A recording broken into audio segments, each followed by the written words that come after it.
You're always starting with a script that hopefully has woven all the pieces together pretty well. And this one did it incredibly. It was all there on the page for us. Every pilot you do, you're dealing with this idea of introducing all your main characters, big location, and your themes and everything that you're trying to just set up for the whole series. We did a little bit of restructuring in the beginning of the pilot. Initially on the page, it started with Devon in Buffalo. Early Okay. on in the edit, we realized that we wanted to sort of introduce the world of Port Haven and Michaela right off the bat, so that as a viewer, you were drawn in right away, knowing that that this wasn't something that took place on a curb in Buffalo.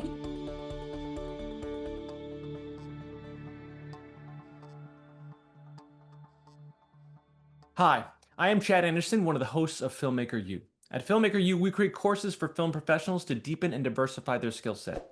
You can learn more on filmmakeru.com or follow us on Instagram at filmmaker_u. Every week, we are delighted to interview film and TV professionals, and this week we are exceptionally pleased to be joined by editor Catherine Haight, whose work includes the film Afternoon Delight, the Amazon series Transparent, and most recently, her Emmy nomination for the show Sirens. Catherine, welcome to the show. I really appreciate you taking the time to talk to us today. Thank you for being here. Oh, thank you for having me, Chad. I'm excited. This was a fascinating show. I found myself going through a range of emotions at various different people. Um, Yeah. the world of Port Haven and the Cliff House. It is kind of a what I would consider almost a fairy tale world. It does have kind of a majestic, you know, kind of larger than life kind of idea in there. Was there any ideas of going into the editing from there that had this kind of, almost imaginary place of trying to cut it as a kind of a fantasy almost? Well, not a fantasy specifically, but and I like this idea that of a fairy tale almost. There's something unreal about it all. Yeah. But it was definitely really inspired by Greek mythology and that sort of thing. So obviously with the name, and we Yeah. have characters, the three women who we call the Fates, the three friends of Michaela's. We called them the Fates, so they're a little bit of our Greek chorus. Um, Yeah. and so yeah, I mean we didn't approach it specifically in terms of like this isn't a real world, but we all knew it was definitely a little heightened and uh not not uh not necessarily a real place, but a fictional heightened version of like Sure. of insanely wealthy world. Yeah. Yeah. Well, I think that's the part of it. I think the insanely wealthy world, like Yeah. there's a lot of it that's soft. There's a lot of it that's there's a lot of cutaways to, this lavish, rich lifestyle of jewelry and things in there. And, Mhm. the scenery and the location is just, overwhelming in that capacity. In terms of that, you are editing an adaptation from a play, and I sort of saw part of a play in there. I was imagining what this was like as a stage play. Like in my head, I was like, okay, so this character enters from scene left, and this character exits from stage right, and I could see how this would work out as a play, like sort of imagining that. But you're dealing with multiple characters and sort of multiple storylines. I mean, there is the principal storylines of Devin and her interaction with Michaela and those kind of things, but there is sort of The Help and Jose and those kind of stories that are interwoven in several different locations. I always imagine it must be challenging to kind of weave those different stories in together, and what do we show next and how do we go from what we show to the next point. Can you talk a little bit about that? Yeah, I mean, that's always, you're always starting with a script that hopefully has woven all the pieces together pretty well. And this one did it incredibly. It was all there on the page for us in terms of introducing all the characters. And a pilot is always, every pilot you do, you're dealing with this idea of introducing all your main characters, all your big locations, Mm-hmm. and your themes and everything that you're trying to just set up for the whole series. So it's always a tricky balancing act, and you always have to figure out how much time do we have to spend explaining who these people are before we launch into our plot and our main conflict and everything.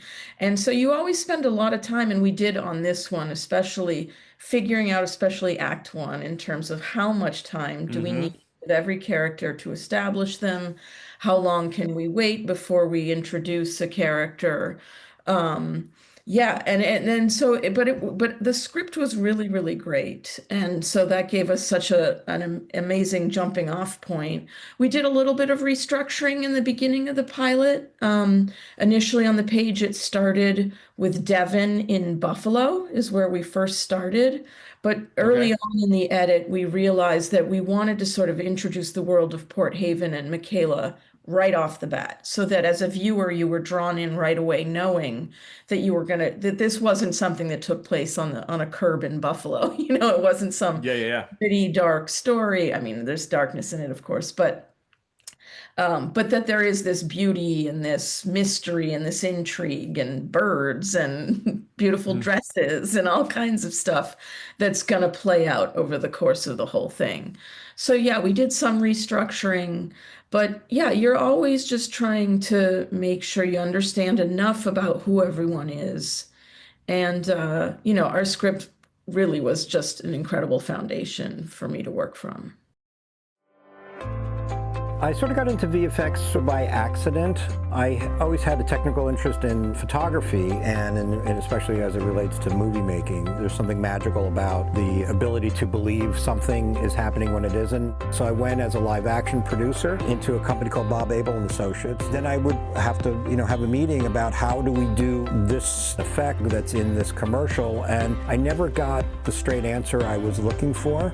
I have camera knowledge, so it's like, since it's kind of ambiguous, why don't I just grab a camera and we'll try it out. You have to figure out what tells the story and use every trick in the book to solve your problem. I am Rob Legato, and this is my course on visual effects.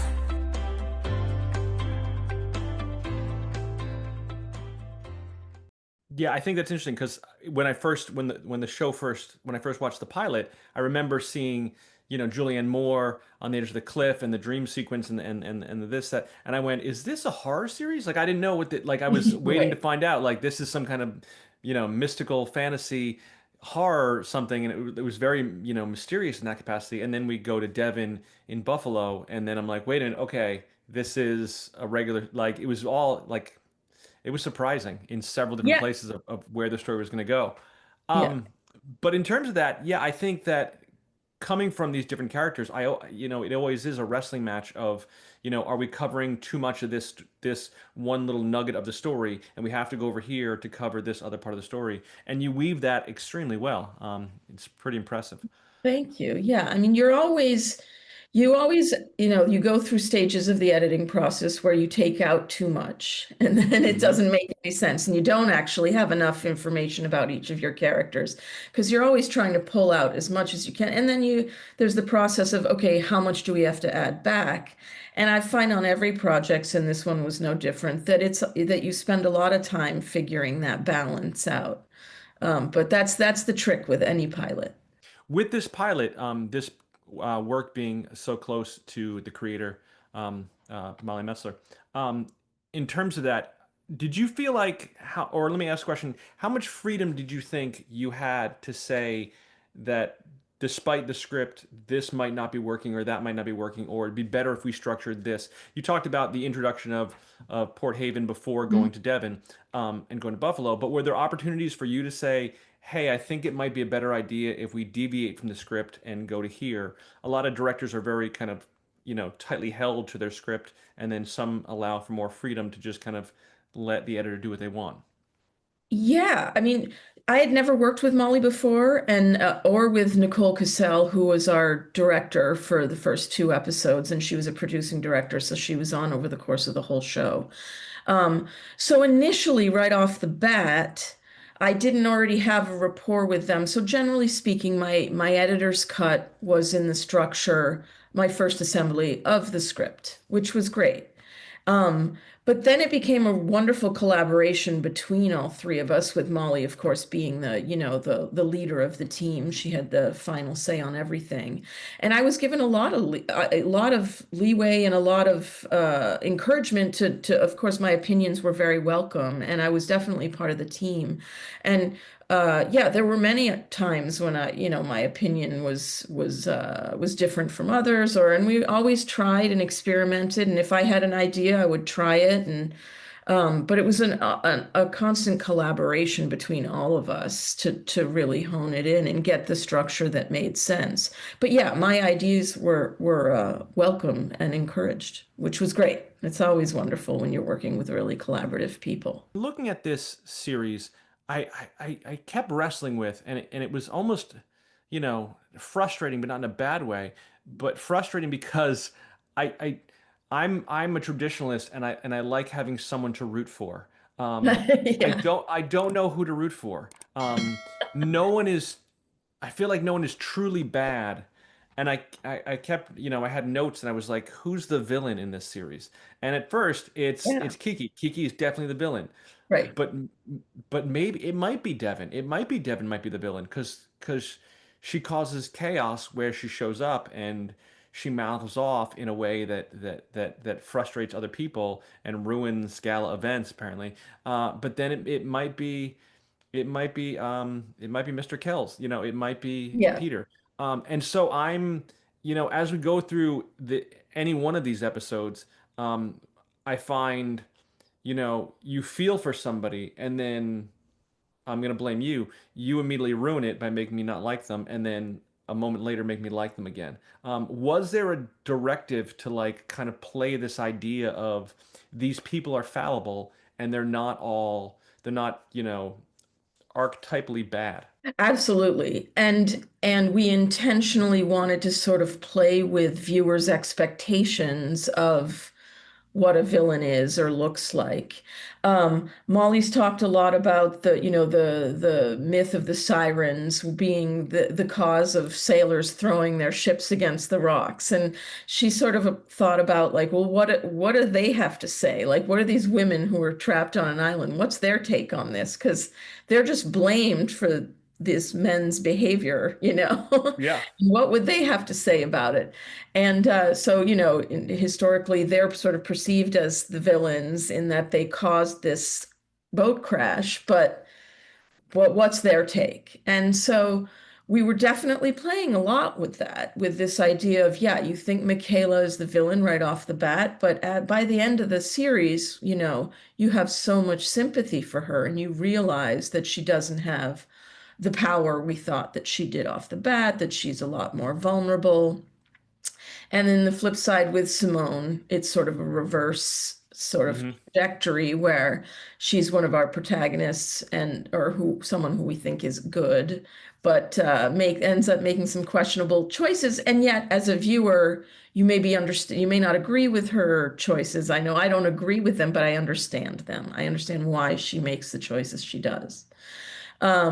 I think ultimately though Devin is our heart of the show, and for me I was always rooting for her always, and even when I wanted her to escape her dad and go sail away with the boyfriend, ultimately I think I understand the choice she makes to go take care of her father in spite of Hmm. his mistakes he's made in the past and the awful stuff he's done in the past, not just mistakes. He's been really Yeah. awful and abusive. Um, but I still understand her choice there. But yeah, it's all very complicated. And yes, we were very, very intentional about all of that and making you think one thing about a person, but in the end, there's a lot more complexity to it. And there's a lot more complexity to people in real life, right? It's Sure. people make bad Sure. decisions or do things you don't like. Often there's more going on than you realize. So Yeah, yeah. there's a quote of "You're not the worst thing you've ever done." Exactly, So exactly. you've Yeah, done the worst thing, but yeah, you moved on there, and there's some great moments in there. And I'm thinking in the episode, towards the end, Michaela says, "I'm not a monster, and neither is your sister." And that one hit me. That one hit right. me of like no, she's Yeah, not. yeah, She's a person who's doing something for her own, and there's more complexity to the story there. right. Um, you mentioned you made some kind of mention of restructuring. Did you find that reshoots were necessary in the pilot or in episode 4? Or was No, it? no, we didn't have to reshoot anything. They, they shot the whole series, of course, straight out, and we didn't. We were constantly communicating with them on set, of course, and while Nikki was directing episodes 1 and 2, we were sending her scenes every Friday so she could see how things were coming together. But no, there wasn't any reshoots, no additional shooting, nothing. There weren't any in my episodes, at least. I think there was one scene in one of Laura's episodes. I think it was episode I can't remember which one. Two, I think. Where just one scene they decided to reshoot just because they weren't happy with the way it was coming together. But there was very little, and that was obviously when we were still in production. But yeah, generally speaking, everything was in really good shape. Yeah. You speak of the other editors. You did episode 1 and Yeah. episode 4. You did the pilot, Yes. which Yeah. starts the whole thing off.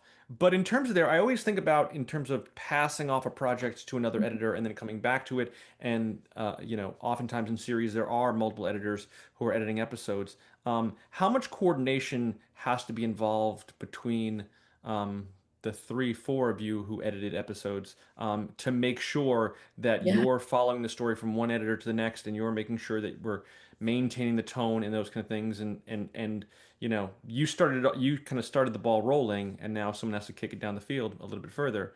No, we were in constant communication. And actually episodes 1 and 2 were being shot at the same time. They were cross-boarded.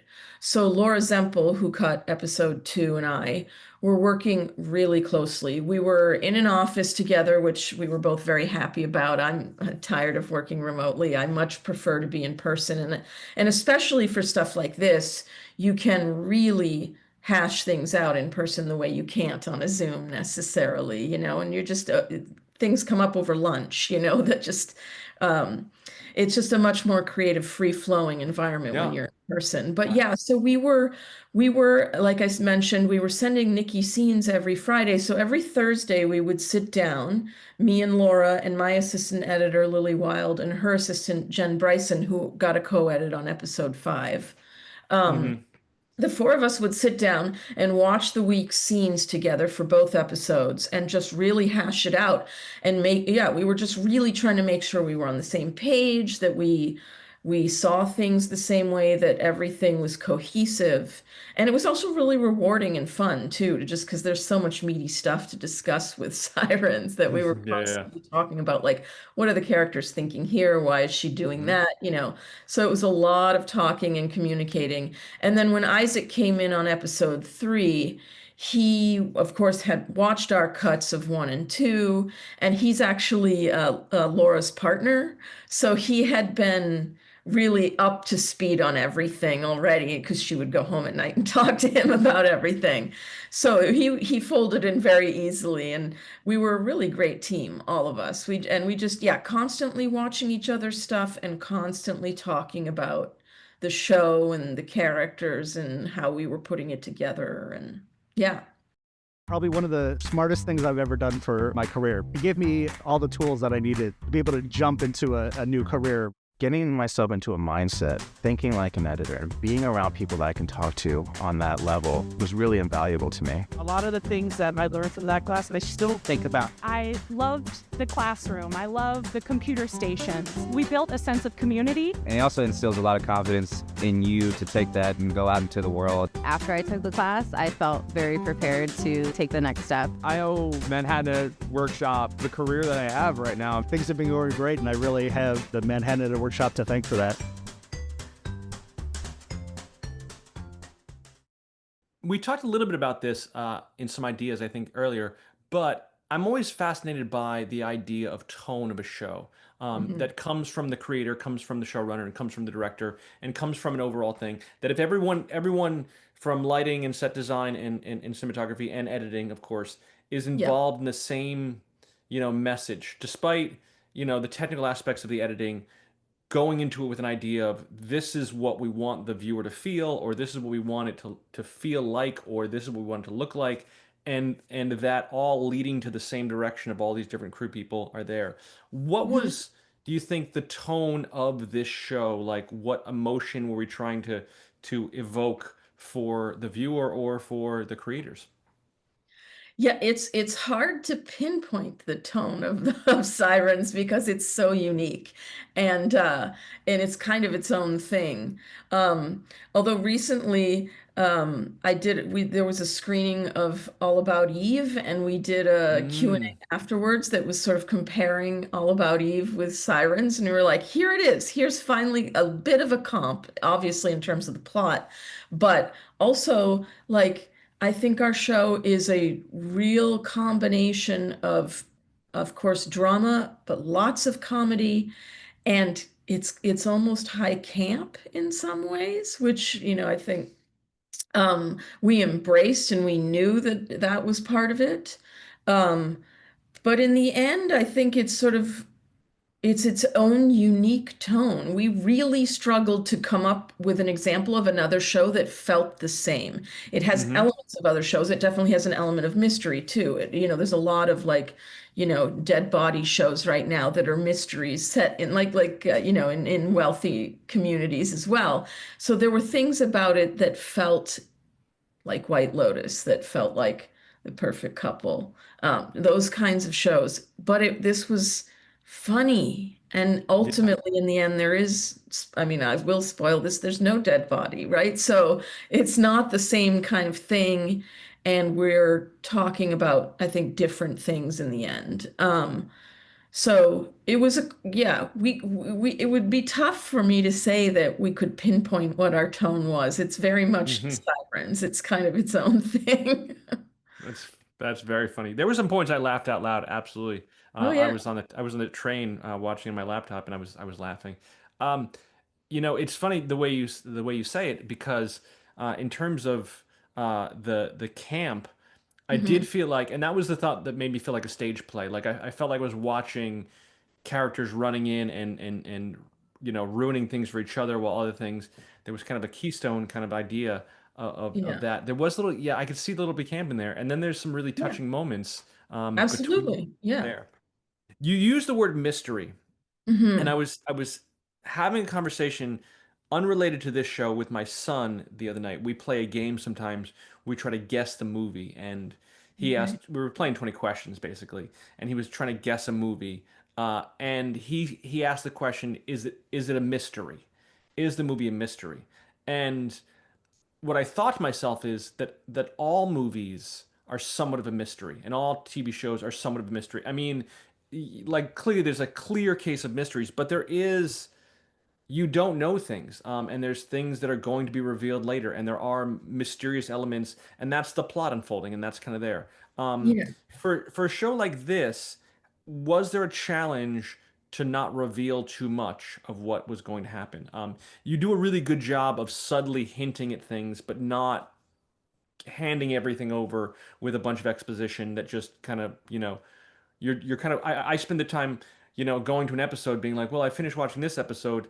Well, now I have to see what happens, because I now need to know there's more to this, and I need to know what's being solved or what's being revealed. Yeah, I mean, we definitely didn't want to reveal too much, and it's not that there is some giant twist either. We also didn't want to, we wanted the show to sort of play out and have its own natural evolution in terms of the plot, but also what it's trying to say, what it's about, and making you real, like we mentioned earlier, that the characters are different from what you expect and that they make different decisions from what you might expect. So yeah, that we were always trying to keep in mind in terms of like set up the breadcrumbs, but don't make it obvious where we're all going to land here.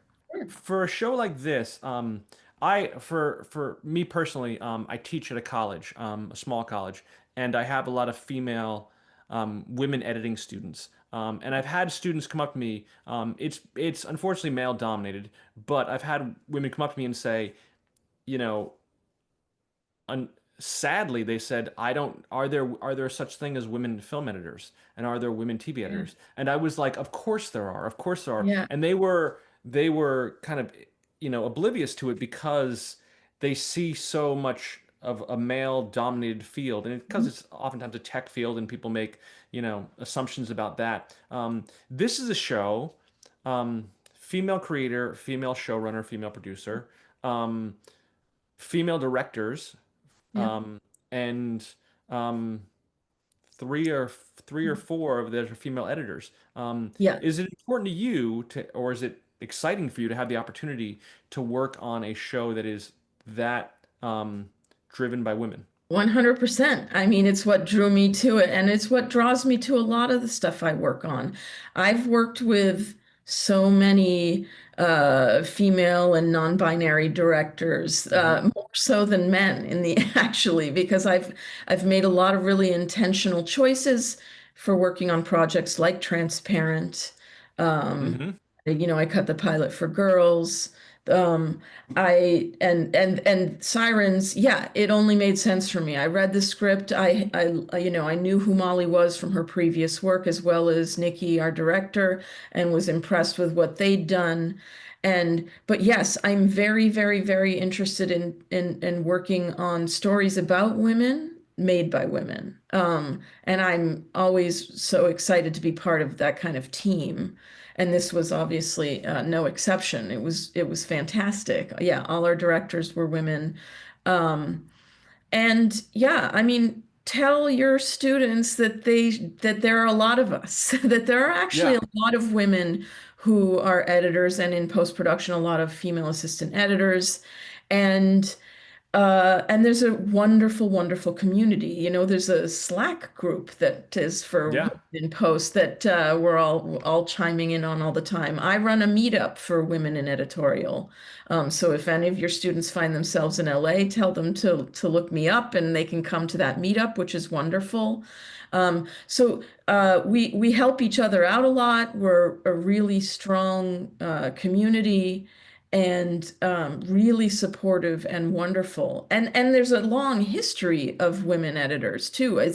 Many of the quote unquote famous editors, I don't know if there's such a thing as an actual famous editor, are women though, like Sure. Dee Whelan, Thelma, these editors who if someone's interested in editing, they probably know their names. And a lot of them Yeah. are, and there's just some incredible, like Pamela Martin, Titania Regal. These are women who are working right now at the top of the game, and they're just Hmm.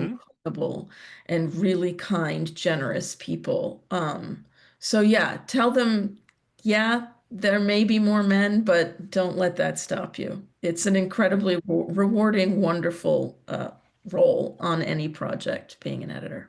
So, Yeah, I had to like tell them that like yeah, Thelma Shoemaker exists. Like these yeah, people who are, exactly. huge and even the early days of film, Yeah, the first film editors, themselves were women. It yeah. was a women dominated field. Um, but it's just yeah, I like to see the representation there because I felt so bad at the time being like, no, please don't leave this program thinking that, this is a boys club only. Right. There's I mean, lots it of is opportunities. important to acknowledge that, though, right? Like Sure. last time they did a survey of the Editors Guild, the makeup was 75% male, and that included assistant editors and editors, right? So that's one out of four is a woman, and that's not Yeah. enough. It's not No. enough. That needs to improve, but there is a really wonderful community and history of women in editing. Yeah, and that's why we have to, promote it more Yeah, change that behavior. absolutely. Yes, they have to stay in your program. Yeah, I'm trying. I'm trying. Yeah. Um, one final question, and this is kind of a little out there. If you weren't a film editor, and you were going to change your career, anything at all, into left field, what would you be doing with yourself right now? What would be the other alternative dream? It's funny because of, the industry slowdown and everything. A lot of us have thought a lot about what else we might be able to do.